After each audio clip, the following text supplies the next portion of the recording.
All right, listeners, welcome to another episode of the Real Takes Tennis Podcast. We have a very special guest today that we've been working hard to try and get on. This man has been busy traveling the globe and stacking up wins, so we're pretty pumped that he was able to join us. Just to set the stage for what this guy's done recently, in four-year starter at Abilene Christian, where he got 67 singles wins, got a career high of 100 in the ITA ranking. We're catching him at a hot streak right now, actually. 678 high on the ATP Tour in singles, 518 in doubles. And last but not least, and my personal favorite, the unofficial king of Sharm el Sheikh. We've been doing a deep dive on the results, and we've seen you've been spending quite a lot of time in Sharm el Sheikh. So we're going to have to talk about that in a little bit. But Josh Sheehy, welcome to the pod, man. Hey, what's up, guys? Thanks for having me today.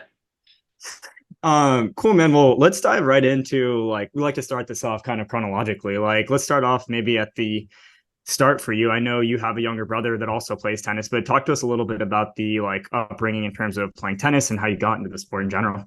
hmm I mean, tennis has always been a presence in my life because both my parents actually teach tennis full time. They're both full time tennis coaches between like country clubs and just other courts around the area. So I was always exposed to tennis. They never really forced me to play, but from a young age, I was just always around it. They'd be bringing me to the courts. I'd be out there hitting with my younger brother. So I would say from the beginning, I don't even know when I started playing. It's probably too young for me to even remember, honestly. And this is always really interesting when you have a lot. I like even same for us, right? Like we've had parents who like were involved in the game and like enjoyed. They didn't coach, right? But like they've taken an interest, and that's how kind of we got started in as well, right? And it's always a really interesting dynamic when your parents bring you into the sport. Did they play in college? Did they play like what were their levels prior to like coaching? Yeah, they actually both played growing up, played in college. Then my dad played pro for a little bit. Funny enough, they actually met each other teaching at the same club after college and stuff. So yeah, they've definitely been in the high level playing areas of the game too. Got it. Did they like what were the introductory kind of lessons and stuff like that? Did they just take you onto the court and just start feeding you balls, or was it just putting you and your brother in classes and like letting the game kind of come naturally to you? Yeah, to be honest, I don't remember anything specific. Yeah. They more just wanted to be for fun, like kind of just to let us enjoy it. So they never kind of set us down and forced us to do anything. Like, of course, if my brother and I wanted some help on something, we could always ask them and they would help us. But they were never trying to force anything on our game. And yeah, I would say we usually just hit with the other kids that they taught. It wasn't anything like out of the ordinary there. Got it. And it sounds like this was a really healthy parent-player dynamic. I know me and P uh, might have had different relationships with our parents, arguing for 2 hours on the way back from Sacramento about not being able to hit the ball past the service line. But it sounds like you had a pretty good relationship with them throughout. Yeah, it's been awesome. They're very relaxed. They're not focused on results, and I'm pretty lucky looking back after seeing all the other tennis parents and realizing how good I had it. That's awesome. That's awesome. And another thing we noticed was it sounds like you are a multi-sport athlete, and this seems like a very common theme that we've noticed across a lot of the pro guys. Talk to us about, I guess, one, how that helped your tennis, and then two, how you ended up making the decision to kind of really focus those efforts on tennis. Yeah, I mean, when I was younger, I honestly wasn't a big fan of tennis. Like, I was always around it and I still had to practice it, but I didn't have a huge passion for it. Honestly, I loved soccer all through elementary school. Like, that was my main sport. I've always kind of played golf just because where my parents worked, it was easy access there and I had clubs and everything. And then middle school, I was playing baseball too. I wouldn't say I really started focusing on tennis until I was maybe 12 or 13. And at that point, that's when I had just moved to middle school. Like, I had been big on soccer in elementary school, but wasn't really a path to transition from elementary school to like the upper level. Like, I played with a team, we were pretty good, but it wasn't good enough to get to like that next level. So I didn't know where to go. So I kind of just started playing tennis again because it was convenient. And then through that, I started getting a little bit better and started playing a few more tournaments. Got you. And so you mentioned something earlier, which is that you have a younger brother, and it looks like he was kind of a five-star recruit all through high school. Were you guys kind of at the same level, or was he actually better than you for a period, or how did that work? I mean, I don't really remember for sure when we were younger, just because we were a year and a half apart. So we're not really playing the same guys, so it's hard to gauge that. And like, of course, we have a different relationship because we know each other's game so well. So it's hard to just put us one on one against each other. But he was definitely a lot better for his age when he was younger. And so, yeah, if anything, he was at or above my level when we were younger back at that level.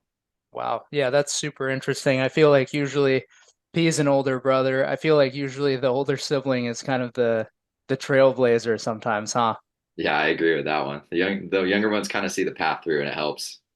Got I you. was going to say the exact same thing, right? Like the younger brother gets the benefit of not only playing with someone older, like you're hitting the ball a lot harder, and so he gets to like witness like what you're doing, right? And it's, I mean, it worked out obviously because like both of you were really good, but Mm. yeah, younger brother definitely has the benefit there. I think one question I was just gonna follow up on. I mean, we know Texas is like king for football and stuff. Did you ever consider playing like football or any other like sports that are more popular in Texas, or was it all like what happened For me there? personally, football, no. I just never had a desire to play it. Yeah.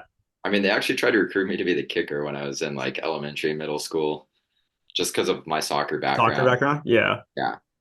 That's right. I don't know. That didn't appeal to me as much. I tried baseball. I mean, I enjoyed it, but it didn't really capture me the same way. It was a Hmm. little slow overall. Do you think that helped your service motion though, or were you a pitcher, or what position do you play? I played in the outfield, but I actually threw right-handed. So I play tennis Oh, left-handed. Like I'm interesting. lefty and everything, but I was slightly better at throwing right-handed back then. And so I played right-handed and batted righty. So I I don't know don't if know that if you can really. call yourself a lefty then. It sounds like you're ambidextrous if you can throw the ball better with your right hand. Okay, but now it's my left hand since okay, because after that I started focusing only on lefty throwing because I realized it wasn't gonna. Interesting. After I switched to tennis, I was like, it's not gonna help me to do this. You could have been one of those guys with the right-handed serve lefty game or something like that. But I guess I mean, being all I'd lefty is rather a have the huge lefty advantage. serve though, right? Like, 100%, 100%. The lefty slider is pretty nasty on the outside. yeah, I mess around with the righty serve sometimes, but I just don't know if it'd be effective enough to actually use. That's fair. Quick, have you guys seen this kid, Theodore Davidoff, this like 12, 13-year-old kid? He's ambidextrous. He plays like he can hit like both with his left and right, and he can serve with his right. Like he's a true ambidextrous player.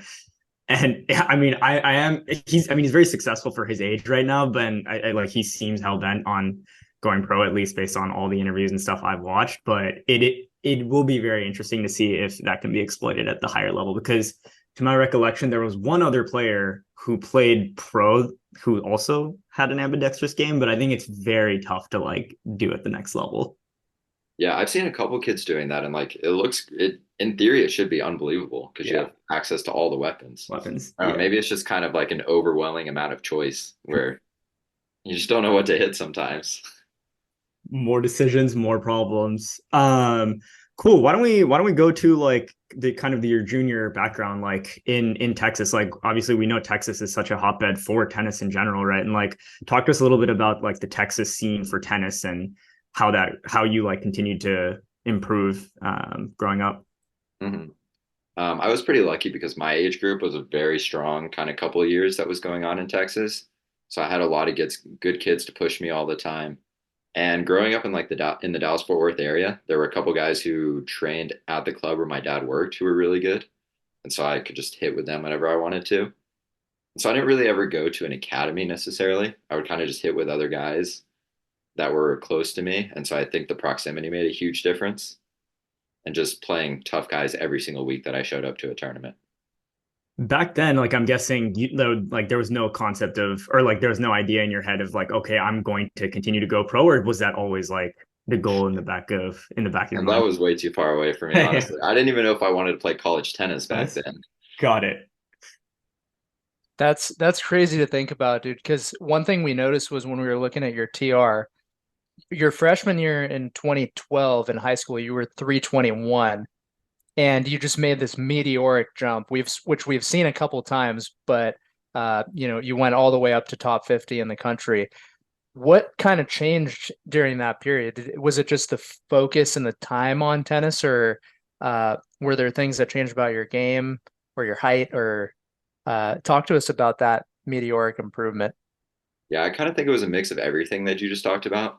The biggest one was just the focus on tennis. Before that, I never really, at that point, I knew I wanted to be good at tennis. And so I was willing to put the time in. and that started to pay off for me. But then also when I was probably maybe 15, 16, I started to do a lot more work off court. Like I was doing conditioning, starting to go to the gym, try to get a little stronger. I also grew a lot at that point. And so with all that, I was always kind of playing a more attacking game. And I feel like for a lot of younger kids, that game always doesn't work out. And so that's as I grew into that game a little more, it started to click more for me.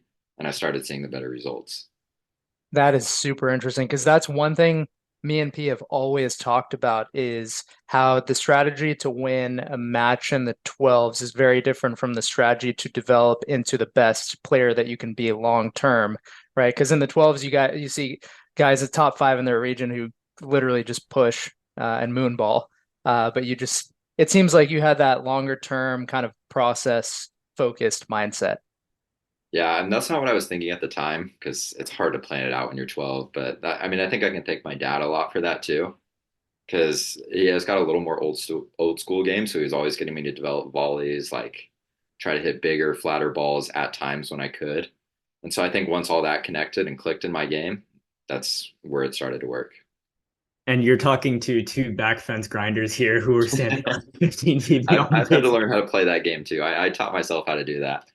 Yeah, no, it was rough. I mean, I think it's like one of those things, right? Like obviously for at that time we were probably like a lot smaller too, right? So it's difficult for us to be able to like generate that much pace in general. But yeah, it was a tough slog when you're standing that far from the baseline and getting like worked by guys who have a massive lefty serve and can like push us out off the court, right? So um that's awesome. What were some of the specific kind of drills that your parents were telling you to work on, right? Because as coaches, they probably had more insight into better ways to structure your practices and stuff. Like, what were your training routines like back in those days as you were like continue to improve, and anything specific or interesting that in terms of drills you worked on?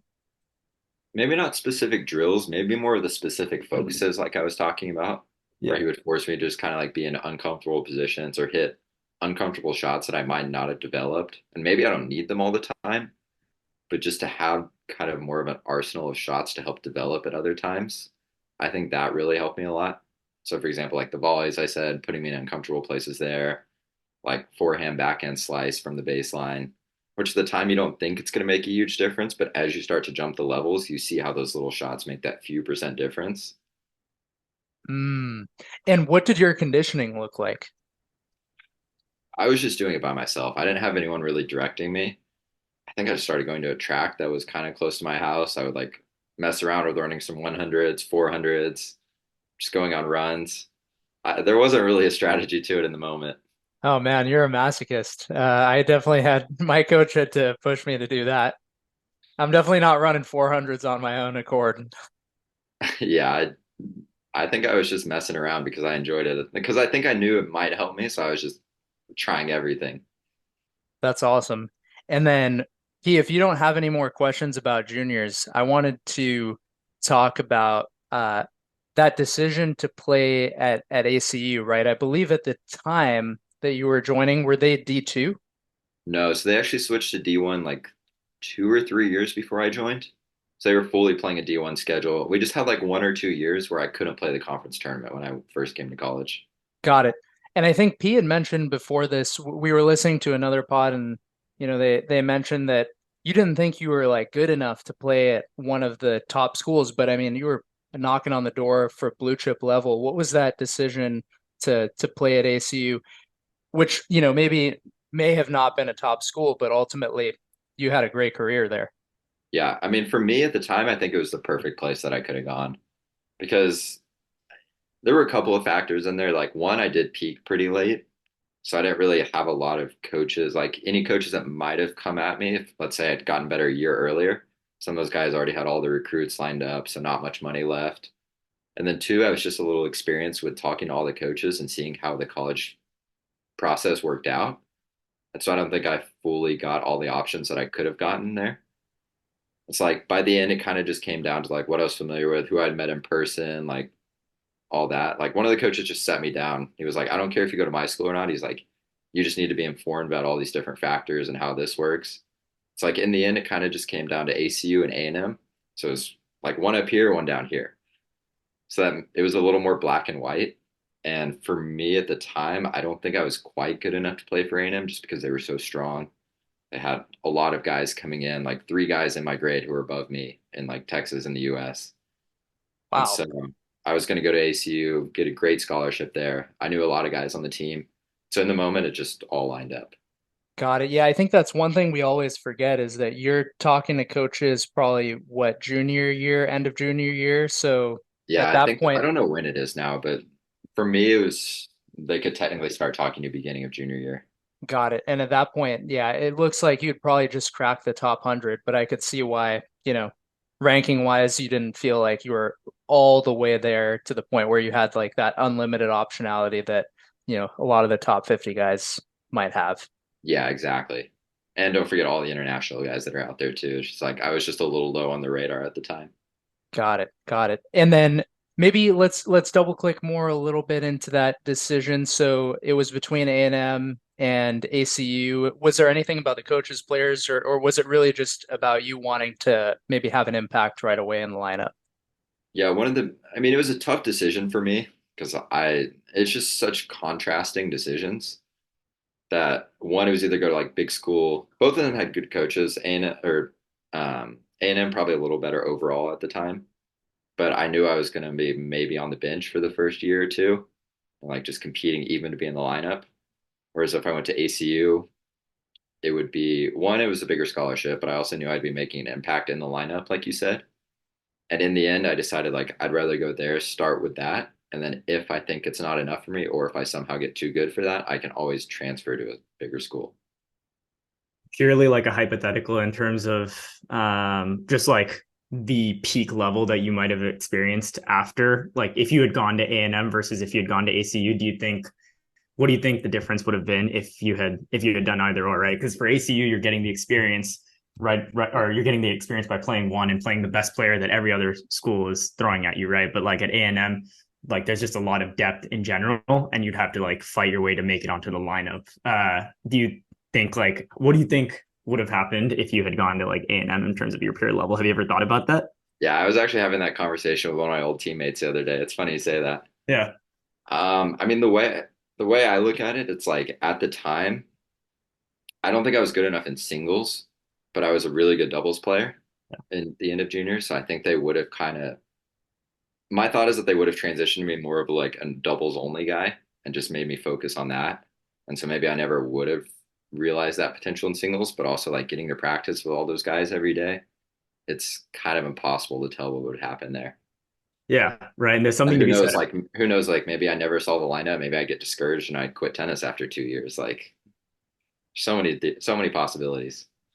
For sure, right? And like I think the one aspect that we haven't talked about at all in like either the training or it's like the mental aspect, right? Of dealing with these kind of like uncomfortable situations. And at A&M, or like when you're playing double specific matches against really good teams and stuff like that, right? Like you're playing on really big stages and it's tough to like get that type of experience like other places. But at ACU, you're also playing like you're the guy on the team, right? And so you have like on some level, on some way, like the team depends on you to like get those wins. Like what are the types of schools that ACU would be playing against like outside of your conference? Yeah, we played pretty much all the top Texas schools. Like the right when I came into college, I didn't know my coach was going to do this, but he put me at line one the very first match, and I show up and we're playing UT the first match. So Holy instantly I'm shit. playing a guy like top Oh man. 25 in the nation. And then the next day we go play SMU, playing another top 50 guy. And then 2 days later we go to OU, playing another top 25 guy. So it's just I'm just thrown straight into the fire there. And I feel like I did good for how much I wasn't not mentally ready, but I didn't expect to be just all of a sudden playing these guys right away and having as good of results as I did. I didn't actually beat any of them, but the results were a lot closer than I would have put myself a couple months before that. Yeah, and But I did also you played like Baylor, Rice, Tech, um, who else? OU, Pepperdine, a wow, lot of random or bigger D1 schools. that is stacked. And did you know you were going to play one right away? No, I didn't. I had no idea of that. I was thinking like probably top three, but no idea that he would just put me in the first spot.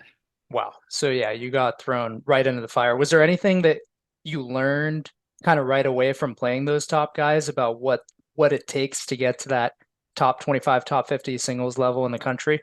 Yeah, I was obviously seeing how they were a lot, not a lot, but they were just a little more physical, a little more consistent. They knew how to bring the energy at the right times because that was a lot different in college since I hadn't played a spring season yet. Like the fall season is obviously very different with all the fall tournaments. And so seeing how they could kind of rally around that and create the situations that they needed at the right times.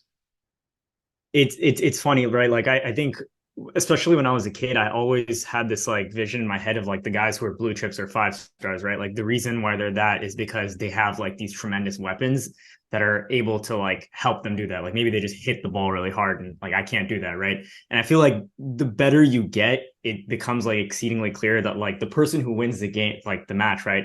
It's like a combination of rally tolerance, hitting the right shot at the right time, and being like more solid overall, right? Did you feel like in order to make that jump from where you were at to like the top or of like from or like the top of the guys at OU and all those other guys, did you feel like there's anything that you could do to like accelerate that, or do you think that was just a function of natural like time?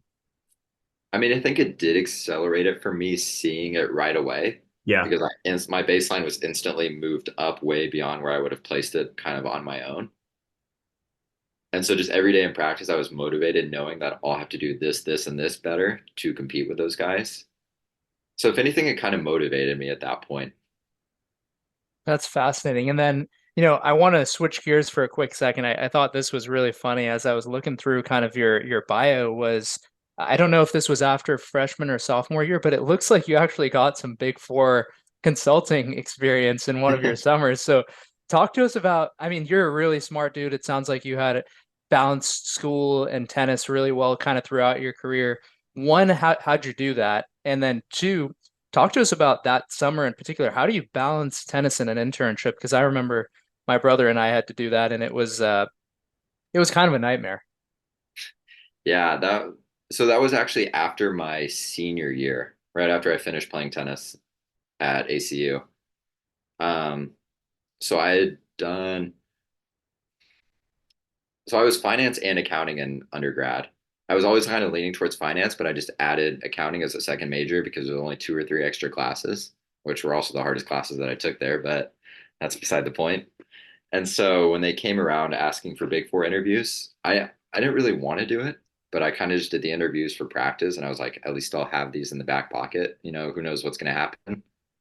And so I ended up getting accepted to EY. So I was doing Big Four auditing there. And so I took the job because it paid great for the summer. So I was like, okay, go do one summer of this, like just work 9 to 5 every day, work out in the morning, just not play as many tournaments and stuff. And well, I guess there's a longer story here if you want the full story. Please, we have nothing but time. Okay, so after that, I was gonna have to go to grad school for 1 year, an accounting grad school. And after that, I was like, okay, I'll get knock out like this 1 year of everything, kind of set myself up for after tennis, and then just go play pro and not have anything to worry about. So I did the internship. I mean, I didn't love it, but I also didn't. It was just kind of okay for me because I always knew I wanted to play tennis. I was waking up at like 5:30 a.m. every morning to go work out and then sit in an office all day by like I didn't even play tennis. I maybe played tennis like 3 times a week just because I was so tired by the end of the day. And no one wants to practice at 6 a.m. or 6 p.m. So that was a little tough for me, especially because I had just come off my spring season where I had my best year yet, like played at NCAA's. And so that was a little bit of a setback. And then I came back to ACU, technically signed the offer for EY to start. Like I told them I wanted to play pro, so they pushed it back a year or two for me. And so I came back to grad school, was going to start doing grad school like while I was still trying to play pro tennis. End up meeting with all the professors. They were like, hey, you can't skip school at all. And so it was just going to be like one or the other. And so I was sitting there, couldn't figure out what to do for a week. I was meeting with all my teachers, like talking to coaches, just trying to figure out what to do. And so I ended up going to class for 1 week and then just dropping out and Wow. just turned pro right there. So Wow. instantly that took away my offer for the accounting too, because you technically have to have, I don't know if you technically have to have a CPA, but they wanted fully people who had had enough schooling to be eligible for that. And at that point, I wasn't. So that went out the window, which I wasn't, it's always there if I ever wanted again. But Th yeah, this is I have a summer of Big Four accounting under me. This is a crazy story. Because usually people who are making that professional decision, they get time to deliberate, but it almost seems like you were kind of thrust and forced to make this decision fairly quickly. Um, how'd you measure all the variables and what did your maybe your parents and other mentors have to say? I mean, first, I just started out by meeting with every single teacher my first week, or like the first day or two, because I was just trying to let them know the situation. And that's when it started. That's when they kind of summed up the point for me. And there were one or two who were really helpful for me, actually. And they were trying to point me towards tennis, honestly. They were like, hey, you have something to do that has a limited timeline. They're like school and accounting. If you ever want to go back to the business world, like that will always be there. They're like, you're not going to be young and be able to be an athlete and train full time forever. And so a mix of that, my parents were pretty open. They were just like, yeah, whatever you want to do. And That's then crazy. like a coach or two that I talked to were trying to lean me more tennis too because of those same reasons. And you know what? It seems like you're staying sharp. I see that How Money Works book in the background for those who aren't in Oh who yeah, aren't going to see the video. we You got a know, little you're selection you're back here. you're staying There's sharp. over there. There's way too much to count. That's awesome. Crazy. I was gonna say ACU, don't take this as an insult to your caliber of teaching or anything like that. That's not why Josh decided to not go. It was purely because he has a nasty lefty slider and Yeah, that's it. his opponents would fear that a lot more. That's insane. I feel like a lot of people, this is the first time I think we've heard of someone who's had to make that decision of going to like grad school or going pro. I mean, in a way, it's relatively similar. I mean, not relatively, but like there's some similarities between making a choice of like going pro or going to college right out of like college or right out of high school, right? But it Mhm. is it is a challenge. It's difficult when you have to choose one or the other, and like you couldn't have done like on if you had done online. Like, was there a possibility of maybe doing like an online grad school like along with pro tennis Not as well? Because I through know there's an ACU option just now. because you have to have a certain amount of hours. Ours, yeah, I actually never looked into that for other schools. Honestly, at this point, I don't want to do accounting anyway, so I'm not too worried. that's I hilarious. I think you made the right decision, man. Yeah, I definitely do too. Yeah, I'm in finance, so I can tell you what you're doing is a lot more exhilarating. It's good to hear. Well, I'll be back down that road eventually, so don't worry. That's what it sounds like. We had just a little sidebar, but I think Alec might have mentioned your what would you kind of do if you didn't play tennis? Because he'd given us a couple ideas. I mean, I love digging into like the investing world with crypto and hedge funds and all that sort of stuff. It's like in my free time outside of tennis, I'm always looking into that because I mean, I love playing tennis, but I don't necessarily want to stay in the tennis world after tennis. So I'm just trying to figure out what other options there are and kind of be able to have some knowledge under me once I get there down the road. And this honestly fits in really well to like kind of the Sharm el Sheikh stuff where you've been like post college, right? You started like you turned pro and you've been playing a lot since then, right? And Hmm. at these tournaments that you're at, I'm like in other places and other countries, right? Like, is this how you're like kind of keeping yourself occupied, or like because I think this is the first time probably, right, that your schedule is kind of up to you and you have to set your own training regimen, you have to set your own practice schedule and stuff. Like, talk to us about like maybe immediately post college, what that process was like to turn like pro and how you manage your practice schedule and such. Yeah, it was definitely a transition at the beginning because for one, I had agreed to be the assistant or like the volunteer assistant for ACU. So I had already set up everything for me to be in Abilene for one more year, which is in Texas. So I was still at the campus. I was technically still the third coach. So they just started paying me a little bit of money to be there. So I had all the guys to practice with and everything. But like you said, it was a little tough because I'm in the same environment, but all of a sudden I don't have any homework, no classes to go to, like not a lot of other people in my same situation. So I struggled at the beginning. I started practicing more, but it was hard because I didn't really have a vision of what exactly to do because there weren't a lot of tournaments coming up. There weren't a lot of high level, not high level, but there weren't a lot of people doing the same level of tennis around me. Yeah. And so one is I did start to fill my free time. I've always loved learning. Like when you're talking about school and stuff earlier, that never really had an issue of kind of just locking in and doing all that because for me, I knew that was going to be a longer term thing than tennis. That's have to thank my mom for that for always stressing about school. But at this point, I just love all that comes with it, even if the work isn't that fun sometimes. And so I found other ways that I could keep learning about things that I enjoyed, which a lot of it comes through like books or reading stuff now. And once I got out of that year from Abilene, I came back to Dallas and kind of set myself up with a better setup, having surrounded by other pro guys who were going to tournaments and like a coach or two who was also around that same situation. And so I think it was more once I got there that it really started preparing me for this world. And that's something we wanted to like double click on as well because like we heard that your current setup in Dallas is, or like how you're training in Dallas right now is by using like the SMU facilities, right? Mhm. And you're basically like a lot of there's a lot, I mean Texas in general is like a hotbed, but who are like the pro guys or guys you're hitting with that you're able to train with right now? Yeah, Grant Chan has made an awesome setup at SMU. He just kind of lets us come to the facility whenever it doesn't interfere with either the teams or anyone else practicing. So like right now I'm with Mitch Kruger a lot. Trevor Spija here, he's about to go. All the guys on the SMU team. There's a lot of doubles guys here like Austin Krychek, Hans Hawk, Nate Lamons. There's always guys just in and out that are here for a couple weeks and just on the way to other places because Dallas is such a central location. So it's an awesome setup. Yeah, I mean, all the names you just suggested, that, like listed right there, right, are having such good success in like singles and doubles. So it's one of the things I feel like we've noticed more and more so is like part of the thing that kind of facilitates growth is just putting a bunch of good players together and iron sharpens iron, right? Like that's how you'll continue to get better. Yeah, exactly. Like I'm lucky that if you look at it on paper, I'm the worst guy on tour there. So it's great for me. What are some of the specific drills or things you might be working on as you're like a professional tennis player? Like, in your opinion, what do you think success at like a professional level, like what do you need in order to achieve that? I wouldn't say anything crazy.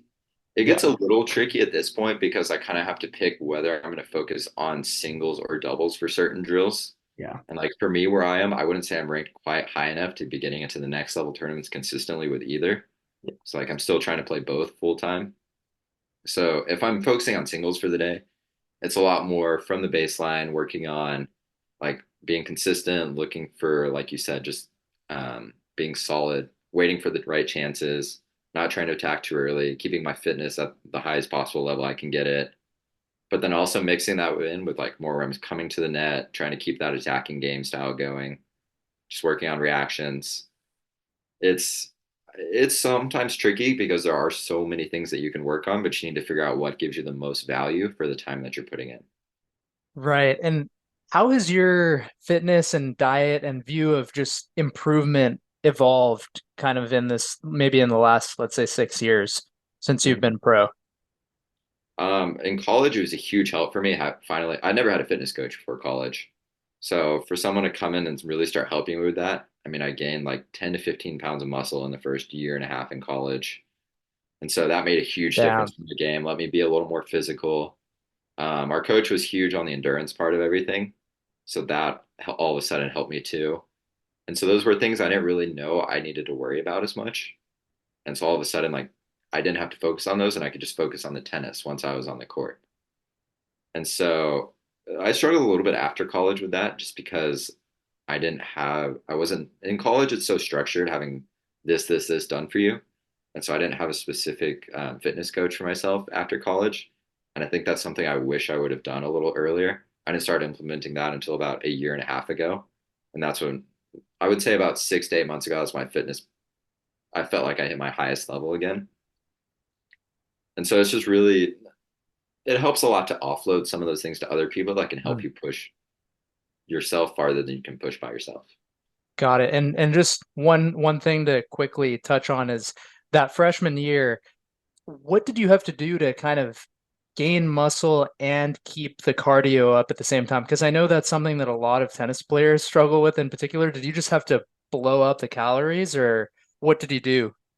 Uh, I Or you mean, took eating's never really testosterone? been an issue for me, so If anything, I have to stop myself most of the time. So that I didn't really feel like I was gaining weight. That's what's funny. I just remember I came home and looked at the scale one day and it was way higher than it was before. And Fascinating. I mean, I guess from this standpoint, like the strength coaches did a great job of just working on things that would help us for tennis. But then our tennis coach just loved endurance running. It's like just going out running a couple miles. So factor that in how you want. But Any specific tips or tricks you could give on the in the weight room for a tennis player? Anything that you thought really helped? We have talked about on previous episodes the importance of kind of working on the rear delts, working on muscles that don't really get used, posture muscles, kind of working on the abs to protect the back. Any other tips or tricks you have? yeah, a lot of it depends on the build of the athlete, which is tough. Because, like, for me personally, I don't need any more upper body strength. It's more just like small things to keep there because I don't want to gain any more weight. So, like, for me personally, it's a lot of legs, a lot of core just to keep everything strong, and then just doing more fitness, more conditioning, that kind of stuff. Yeah, I would say like just getting a high baseline on your entire body makes a huge difference just to get rid of injuries and give yourself enough power to do whatever you want to with the ball. Do you feel like that's consistent with what you've observed with all the players that you mentioned that have like come through Dallas, come through like SMU and come through Dallas as well? Do you feel like there's like a similar kind of what's the word, like theme in terms of how they're taking care of their bodies as well? It's a little different for some of them because like Yeah, a couple of us work with the same strength coach, but then other guys are doing their own thing. And it also depends on whether they're focusing like because a lot of them are either top 100 singles or top 100 doubles, and at that point they're doing very different workouts to kind of help their body do what they need to do. got it.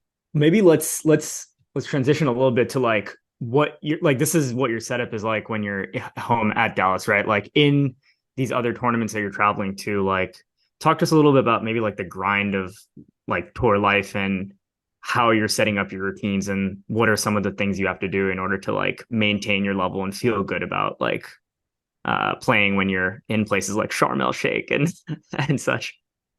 Yeah, that's the tough part is every week is just so different. Yeah. Like you don't, especially at futures, there's a lot more variables you don't know. For example, you don't know if there's going to be a gym there. You don't know if your room is going to have enough space for you to like get a stretch in afterwards or find somewhere to do that. Court availability, just what guys are going to be at the tournament that you might know. I mean, on the big picture, you don't even know how many matches you're going to play in one week. So you could just be playing a match every day for a week and never have to worry about that. Or you could lose first round and then you're stuck practicing for 5 days. And so that is a little tough sometimes. It's tough to figure out the balance of how hard to push yourself at tournaments because sometimes you lose early and you feel like you want to just train hard, get better, and do everything and like push yourself. But I almost feel like I burn myself out long term doing that a little bit too much. So I don't know. That's still a balance I'm trying to figure out with myself between improving while I'm at the tournament, but also not taking or not burning myself out for the next week and giving myself full energy for the match, which is what matters in the end, compared to the long term view of like maybe it'll pay off in a couple months. I don't really know the balance for that for myself yet. Got it. And yeah, a lot of variables. Yeah, I mean, it's hard, right? Like, because you like coming from college, you have like a schedule, and even at home, you have like a schedule that you're so accustomed to, and when all that gets thrown out the door, and you're in these new places, it's tough to find a balance. One of the things I was going to ask on kind of a lighter note was, I actually didn't. I mean, I don't know. We didn't know anything about like Sharm el Sheikh, right? And like I was just looking it up, and the water is blue there, my friend. It Yeah. actually looks like a great place. I'm curious about like what it's like playing in these like different places and what your experience has been there because I mean, just in this year alone, it looks like you spent like almost 10 to 11 weeks there, right? Yeah, Yeah, that's you right. could basically be an Egyptian citizen at this Yeah. point, I think. I mean, it's funny because you say that about me, but there's guys who have spent triple the amount of weeks there. No way. Yeah, I'm still on like I'm pretty far down the list for overall there. Pics versus reality, though, does it stack up to the to what P's describing? I mean, the water's not even blue, it's just clear. It's actually sick. You can Okay. just look down and there's like a 30-foot drop. You have coral on one side, have some fish in there, just swim around with some. I mean, it's like what you see out of a magazine, just swimming around with the fish. Okay, so it is a pretty awesome destination, you'd say. Yeah, it's a very touristy place because it's a little bit off to everything else in Egypt. Everyone there is tourists. I mean, when I went there in the spring, I went there with one of my other friends, and we were the only two like North Americans. Wow. Which I mean, Uh, it's kind of cool just playing a lot of guys that you've never been around before. You don't know their game, they don't know your game. yeah. I mean, I kind of went there in the first place because in the US there was not many tournaments. One of my friends had been there before. He said he enjoyed it. He was like, "Yeah, it's fast, hardcore. It's like it'll fit your game perfectly." So I was instantly in on that. And it worked out great, right? Because like you got your first futures title, like first singles futures title this year. Talk to us a little bit about that win and what you felt like going into that. Because I think looking at your results prior to that, right, like first or second round loss, like kind of in the tournaments leading up, right, and like to come out with the massive win string, like 5, 6 matches in a row. That's huge. hmm Yeah, the start of the year had been pretty solid. Like I made a couple quarterfinals in a row, went to Shara, made another quarterfinal or two, and then had a tough week or two where I lost first or second round in Charm. And so I wouldn't say I changed anything crazy. I was kind of getting down on myself a little bit, if anything, but I knew I only had 1 or 2 weeks left, so I still kept pushing through. And then all of a sudden, I felt like the conditions fit my game a lot better. Like I completely adjusted to it. I found the shots that fit on those courts and those balls better. And so I started just taking advantage of that. Like to make fun of you guys, I was literally standing at the fence returning, and it was working unbelievable for me. And so I just kept milking the things that I was doing well. And then I wasn't really winning. I was just winning by one break each set. So it was like I would get a break point, I'd convert that one, and then I was serving well. And so it was just winning 2 or 3 more points each match. And all of a sudden just kept stacking and stacking. I was getting confidence while I was there, knew which shots were working the best, and it rolled over for me well that week. I mean, and that's a huge milestone, right? I feel like for a lot of professional tennis players, like getting that fear first futures. I mean, first getting the first futures or challengers win, and then winning a title. Like you just able to stack multiple wins against similarly good people. It's like does like wonders for your confidence.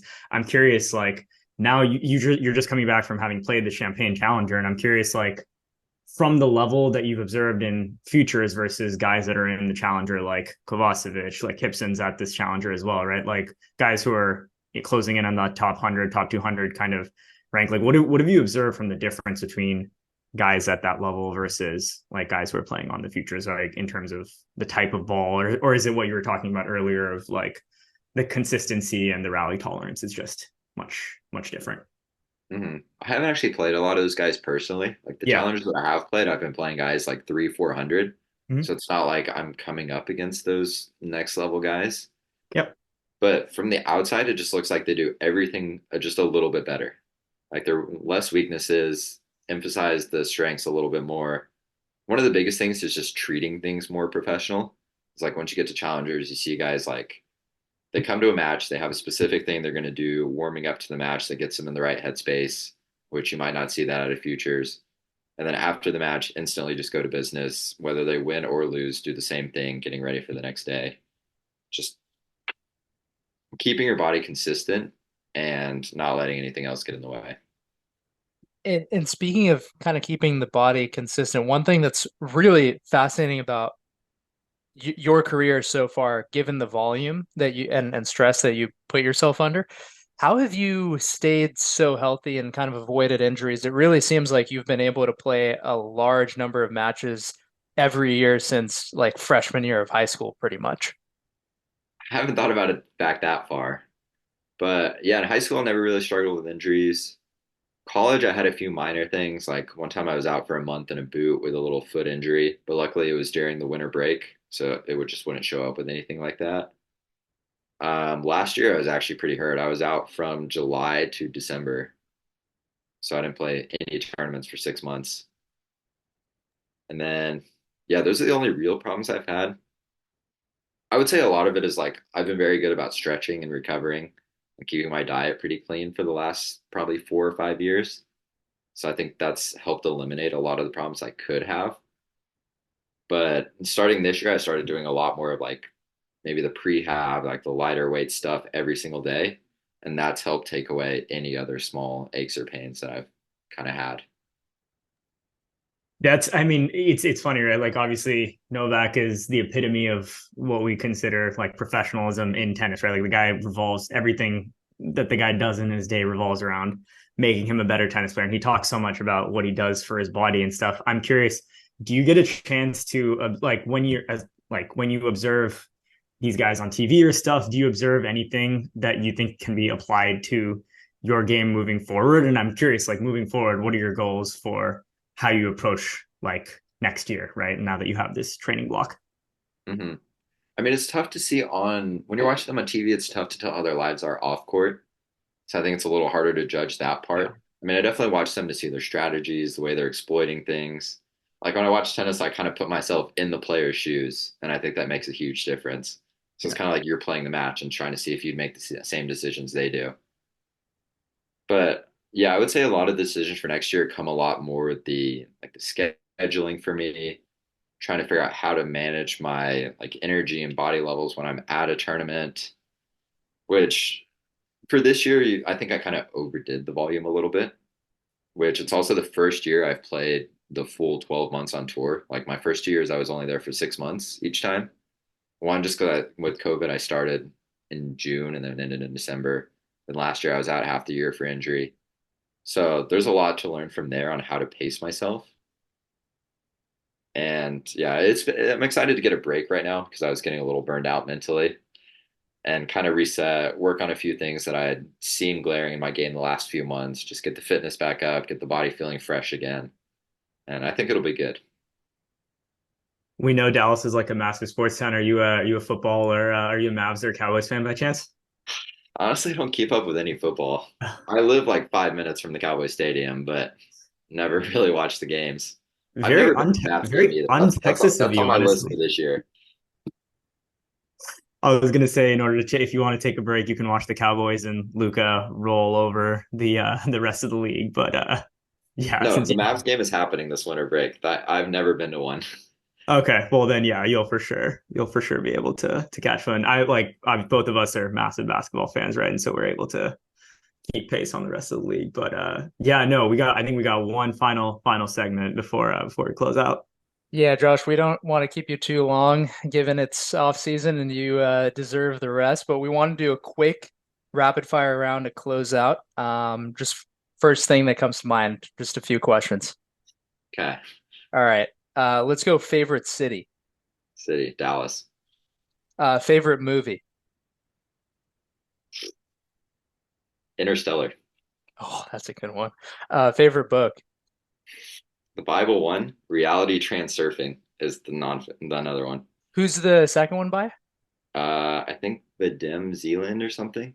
Okay, I'll have to look Great that up. book. That sounds interesting. Favorite food. Steak. Favorite shot. Like tennis shot? Yeah. Forehand. Well, what were you going to answer otherwise? Alcohol shot. Pass. Uh, Favorite thing to do outside of tennis. Golf. And then last one, because you're an academic, favorite college class. Um, it's been a while. See, the ones that I enjoyed the most weren't the ones that I learned the most weren't the most enjoyable. Okay, let's go All right, we'll go the one you Excel learned. class that I took. It was Okay. not fun, but I learned a lot. Okay. Nice. Well, Josh, thanks so much for the time. This was a absolute pleasure. Um, P, anything else to finish on? Nope, can't thank you enough, Josh. We're looking forward to watching you continue to climb up the ranks soon. Yeah, thanks for getting me on here today. For sure. Looking forward to next season.